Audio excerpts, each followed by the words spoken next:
Is this, You gonna get some family history? The family. You talking about my dad's side of the family or my mama's side of the family? Start with your dad. Start with my dad? Okay, my No more dad. tapes of that. Right. My dad's side of the family was from the West Indies. After being hijacked, he was sold as a slave and then he was freed and given his name back because he was an educated black man. He had 9 children. I am a descendant of Ed, one of his 9 children. I am Ed's #1 great-grandson. My father was his grandson. Ed outlived my father. His father and his grandfather and one of his grandmothers outlived him. Ed's, I don't remember what Grandpa Johnson's wife was. I don't know whether she was Indian or not. But Grandma Sarah, who was old man Ed's first wife, was an Indian. That was Papa Ed's mother. Father was part Indian also, but they were from different tribes. Because his mother passed away from tuberculosis in 1916. What was his mother's name? Dubby. She was a Zuma. But they were a different Indian tribe. It's the one that we inherited, that land that I was going to show you all, and we almost got lost down there. Okay, she was an Indian too. That's where the Zumas come in from. She was an Indian lady. All I can tell you is that they were like high yellow or fair-skinned people with real good hair. My grandmother and her sisters. She had no brothers. She had 5 sisters. That's why the name of Zumov stopped. And they all buried down in Dewar Spring. Just as you turn off the highway there, Miss A.B.'s grandfather owns a farm there. Her mother and sisters and brothers have it now. That's why. In Lula? No, out there by Indies in the old house, out there by the land. My daddy's people on his mother's side. His mother was a Zuma. His grandmother passed away in 1963. Her and her husband was an original settler in Gonzales County, also just like Grandpa Dan was on the Broadneck side. That land has been in our family since 1883, I believe. It was broken up in 1963 after her death. And we had inherited it to our father, even though he had passed away already. But nobody could get anything until grandmother passed away. Well, she outlived all of her children except one, and about half of her grandchildren. I knew my great-grandmothers on his side of the family and one of his grandfathers. Okay. What was their name? Did you know already? Okay, Grandma Eugenia Zuma and Sarah Smith is what Grandma Sarah's name was when she passed away. She remarried us. That was Papa Ed's mother. She was the one that raised my dad. She left Grandpa Ed and remarried. And Grandpa Ed was her second husband. What was the personalities of Ed and his father? Ed and his father were very religious, dedicated Methodists and Masons. My grandfather, Ed, who was Ed the Second, Ed the Third is the one that lives in Macon. He was the one that could get people out of jail without posting bond. Ed the Second, Masons are very powerful people. And my father was a Mason. It's a Masonic organization. It's a lodge. And when you go to Luling, you will see why their do they names. have power, though? Why does the lodge have power? Pardon? Their membership, you would be surprised at who are Masons. Some very powerful and influential people in the community. There are 2 types of Masons. There's 4-letter Masons and there are 3-letter Masons. They were 3-letter Masons. Old Lodge Hall is only a 2-story building, I think, over there. Yeah, I've seen it. Okay, my daddy and my grandpa and them built that place. And you will see their names on the cornerstone of that place. F.J. was my father. His name was Floyd James. They had their initials on there. He was the wishful master. And my daddy was the treasurer or something. The officers were listed on there. About your father's personality as a father? My father, he could sing. Everybody say that you look and sing like him, Patrick. I can't sing. We were saying today that we think his skipped his children, went to his grandchildren, but my father could sing. He and his cousins used to make records. They sang Christian. I remember most about them was that they were always fair and they always did things in a Christian way. They never yelled at you. And they never told you to do something because they said so. It's the right way to do it, and this is the wrong way to do it, and you should do it this way because it's the right way, not because I said so. Never showed any favoritism. toward family members or anybody else. There was no favoritism. If you wanted to get in trouble, start showing favoritism, saying this is my favorite person. It didn't matter whether it was their son or their daughter or their niece or their nephew or their grandchild or whatever. To them, that we were all the same. Mom left, and what was that whole story? Left Joe. Oh, when she left him, that was about some money she had borrowed from my oldest brother. That was the only person Granny ever stood up for, was Sonny. He always had money in the bank, he always had land, and he always had cows. During the drought, I'd have to burn pears to feed his cows. Pears? Yes, prickly pears. You burn the stickers off the pears, and then you give them plenty of salt and water with it. Because we didn't have no feed, because it was so dry. And when they beat your ass, they beat your ass. You would never forget it. But I have a habit of breaking things. And I was about 4 or 5 years old when I did that. And I've been that way ever since. And Robbie was always ratting on me. Getting my behind whipped. That's why I be cussing her out now. You name it. Tell us what you do. You broke the key off of the car. And it was in the summertime. We didn't even have fans back in them days. I went and got a big old quilt and put it over my head in the summertime. And it was in the middle of the day. That's what gave me away, because at that age, I was always playing, right? And I went in to take a nap. So I fooled Grandma. And Grandma said, he's in there laying there. And my daddy knew it was something up, because he knew his children. He come in there, he said, boy, you sleep? Yes, sir. He said, okay, I'll wait for you to get up. That's shit, they don't need to put it on. And don't try to fool them, Patrick. They were very smart people, too. And my granny told me after I grew up that I used to get away with stuff because sometimes I used to pull stuff with grown people. Because to me, country people were always slow. They were. They talked slow, and that's why I never liked them. They were boring to me. Now, they were very religious people, but they were not the type of person you wanted to get upset. Come in. Because when they got angry, they didn't play. And when if they ever got angry, don't get in their way, because you probably get hurt. If I was angry with Stacy, you step between, I'd probably run over you and kill you and not even know I did. That's kind of where they were once they got mad at somebody. My daddy and my grandpa both were that way. My grandpa, he never lost his cool, but my daddy would. My daddy had a temper.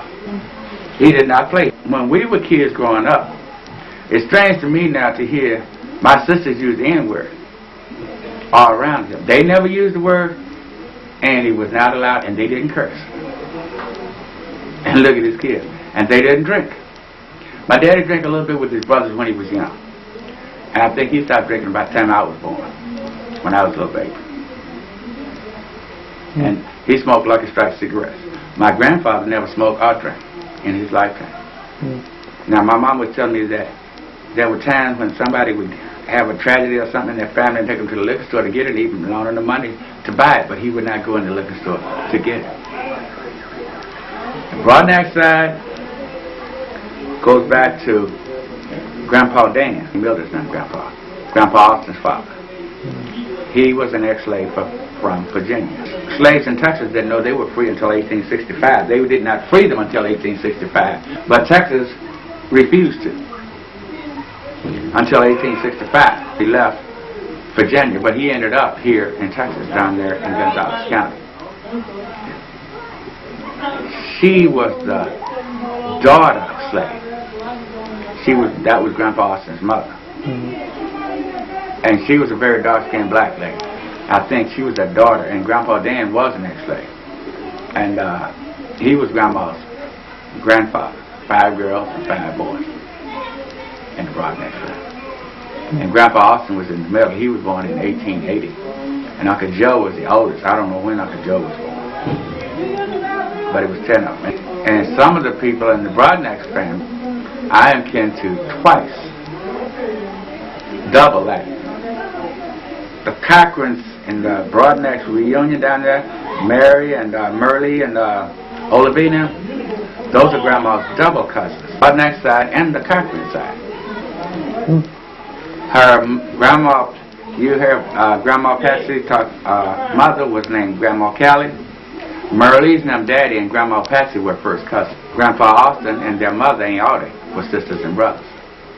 Now, your grandmother had 21 kids. No, she died from heart failure and something else. I got her death certificate over there. So that's like She died when Mooney was 5 years old. Grandma Patsy died in July of 1945, and Mooney was born in 1940. She did not die from childbirth. How old was she? She was born in 1898, but it wasn't from childbirth, but it had something to do with childbirth. She had had so many children, and it was something about the healing process by having so many so close together. And like Aunt Pico, Mama was still having kids when she left. Sonny was born in 1933, Aunt Pico was born in 34, and Clifford was born in 35. Okay, Clifford used to call Uncle Jojo and Uncle Willie Ray and Mooney now, because he was their nephew, but he was older than they were. So he used to call them Uncle Nephew. And see, Grandma figured that my daddy was going to go out. This wasn't too long after he had came close to killing this white man. Up there to say to him, he thought he had hurt Grandma because Grandma grabbed the shells to his gun and hid them to his shotgun.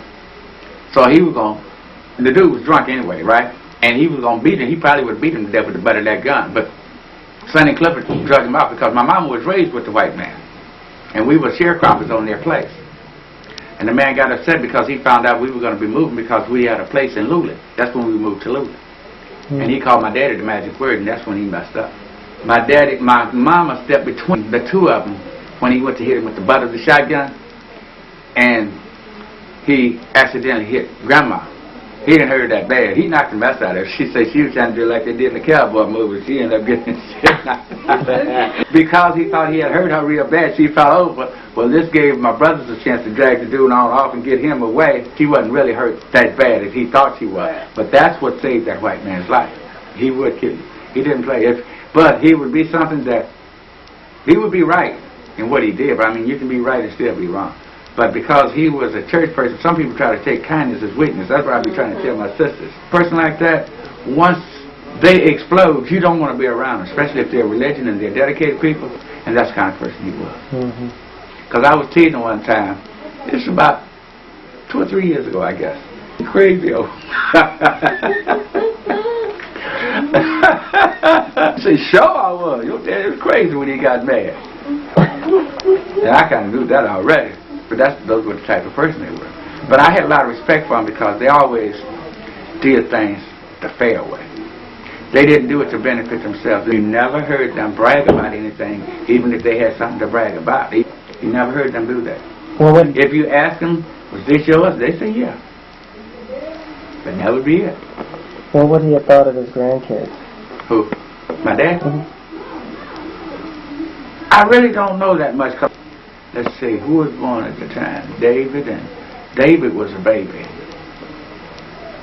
when my daddy died. Let's see, that was David and Deborah and Barbara and Deborah again. Yeah, he was crazy about his grandkids. As far as family and stuff, oh yes. We were not allowed to use the N-word at home as kids growing up. And that's why it shocks me to hear Aunt Rob and Patty using the N-word and cursing and going on. None of his kids are like our father, really. None of us are dedicated religiously. And it couldn't have been hereditary. It might have been from Grandma, I don't know.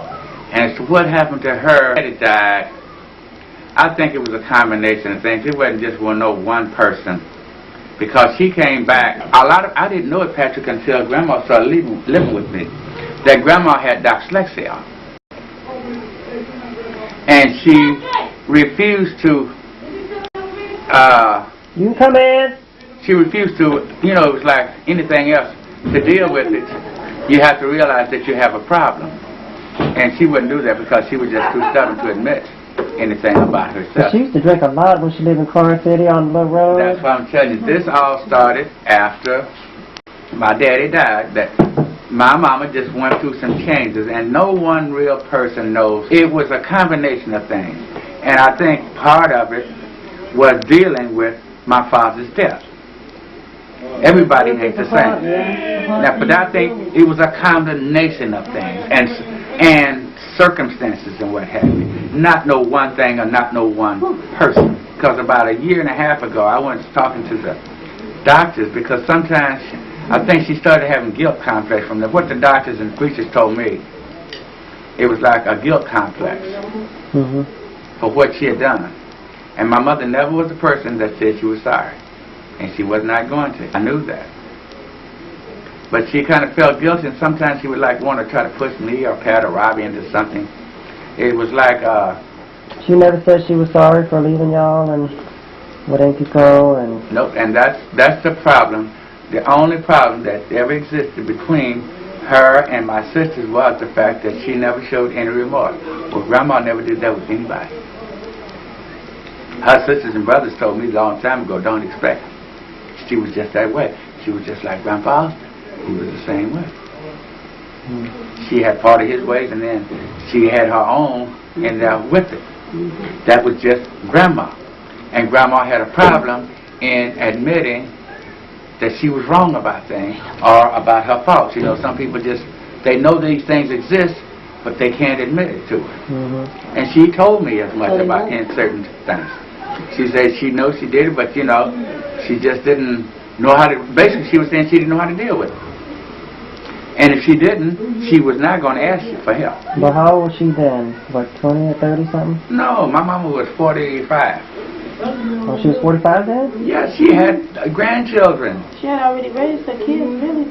Her and my daddy were married for 27 years when but they had a fair philosophy on life. But they didn't believe nobody was perfect, and they never passed judgment on anybody, like a lot of church people do. They never did that. When my father passed away, Sonny and sister were in Germany and Clifford were in Korea. They were already grown. And I was in high school. And Robbie was at Keelan Junior High School. And Pat was in elementary, he was going at Rosewood Elementary. Pat was about 9 or 10 or something like that. When my sister started drinking, they were teenagers. Woman bashing. And sometimes it can be hereditary. So I said maybe it could have been that. Maybe we could have inherited from somebody in our family. Everybody drink. And well, a long time ago, that's all it was to do. I know, but it's not like it ain't like it just happened by But see, it affects some people different and in different ways. Like Shemaine, that was his downfall. That's why when alcohol affected him, David was telling me that he became very violent. He turned in like a Heckle and Jekyll. Yeah, 'cause he got crazy that night of the family reunion. That's why I found out. He was like thrown off, and I was like, who is that? And they were like, that's Charmaine. And I was like, that's Jefferson, right? Yeah. And I was like, who? I don't know him. He's in the joint now. Yeah, you told me, but I was like, he was crazy that night. He was like the sweetest person in the beginning of the reunion. By the time we got to Mario's, he was like Mr. Hyde. Everybody wanted to beat him down to the ground. That's what I'm trying to tell you. That David told me that he had a hang up too. David was telling me that he got some kind of hang up that he blamed his mother and his grandmother for because his father never came around. Yeah. All right, the battery light's coming on. We gotta say goodbye. Okay. Okay, goodbye. Yeah. I'll be the same. Aloha, Navridachi, and Savadi. Okay. You know what? But you know, I think that's why Christopher was so bad for a while. But see, now Christopher and his daddy are like this. Yeah. Well, David told me the father thing is good. I mean, him and his daddy, now, you know, Christopher and his daddy rode and they ride and they talk and they cry and they do everything together. But him and his daddy have such a good relationship now. It ain't, you know, you can't even tell them apart. You need that. I mean, you see how he's I missed out on that. You see? I didn't have no. It works that way. That's a part of life. Now I look at Dump Truck. Now I wasn't around to see her grow. Even though I saw her was around her. My child. You didn't know Dump Truck? That's what I did. You didn't know that? But you see, no. I mean, but you know, he was really bad for a while. I'm ready. But now you see that he every time you see him, he got his family. You only ever see him without his family. That's good. He got his kids. Now, he wasn't raised that way either. He was. Now that's something in our family, Patrick. But even as they get older, they slow down. Because they were bad. Mario and them had their daddy and they was bad. Yeah. But you know what I'm saying? It's just something you go through. I think people go through it, but some of them don't make it through that time. Because they don't have nobody to help them. It's a two-way thing. It's a two-way thing. They don't have them to come and now, how come you didn't go like this? Huh? Did you go haywire or wayward? What? Because you needed your dad when you was a teenager and he wasn't there. Yeah. So you could have went. Well, I had seen. But it makes a difference if he's not there and he's alive. Right. And he's not there and he's dead. Well, I tell you what, though, Patrick. When he's alive and he's there, then that means he don't care about you. But I had hang-ups of a different nature, because at the time, see, I was closer. I was a daddy boy, and I was closer to my father than anybody. And it took me many years to get over his death. That's why I didn't even look at my brother Sonny when he died. I didn't look at Sonny. He wasn't that far. And that was 8 years after my daddy's death. I still wasn't over it. And I didn't have nobody around after my grandfather to really explain it to me. And my mother wasn't around, so I didn't understand it. And a lot of it caused frustration and sometimes anger, because I thought I got the short end of the stick, you know.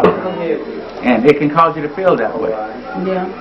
You just have to deal with it and say, hey, it could be worse, you know. Because she didn't get to know her mother. It can Her happen. mother died before while she was a year old. But see, at least I figured I got to know him, but I didn't understand the death part. That's what I didn't understand, you know. And I looked around. Had a lot of trips like that too in his father. Yes, it can cause hang-ups behind it. I mean, it does. And see, I was with my daddy when he had a stroke, and that's for 20 years. I couldn't even go in the hospital. Remember, I used to go to the hospital to see Clifford, but I couldn't go in the room? That was because I was with my daddy the night before when he had a real bad stroke. I used to see my daddy break wild horses, bulls, and all kinds of stuff. That's hard. And that man screamed in pain. He was one of the first people to die from hypertension and high blood pressure, because back in those days, it wasn't nobody dying but black people. Nobody cared. And this was in the 1950s. See, but you know, and that's why, you know. See, he had hypertension, high blood pressure, and he had an enlarged heart. Yeah, Mama had. Well, he was little though, wasn't he? Yes, sir. I'm about the same size. He was shorter than me, a half an inch shorter than me. And all of his brothers, he was the oldest son, and all of his brothers were tall. Wow. Except him. He was the Yeah, short. he was tough then. I saw the horse that we used to talk about, Clifford, Old Major. My daddy broke that horse when he was a colt. Clifford raised it from a baby colt. And when the horse grew up, my daddy broke it. And after that, he broke the horse. Nobody ever rode that horse but Clifford. Oh! Oh, boy. Did you rewind? Yeah, I got some time now. Y'all say hi. He trying to take a picture of me. I can't get hold of y'all. This is Jim. Oh, it's twice one. They trying to get you too. Hey, Stacy. No, because they're going to leave. Oh, and the battery's almost over. Sit down, man. There you go. You just scan everything. What's that?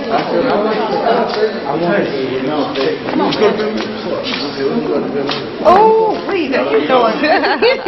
Look at Patrick. Oh, man.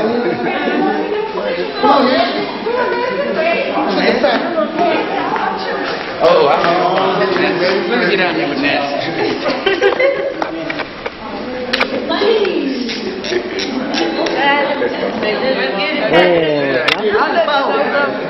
She's shorter than me. I give you time to get everything together. That's not complaining. What you want? I'm going to take a picture. Yeah, I found my camera. Okay. Take time. Did you take the lens off? Yeah. It's off, ain't it? It's off. Oh, okay. Alright, I'm done with y'all. I got something to say? It's cold. It's cold. It's cold.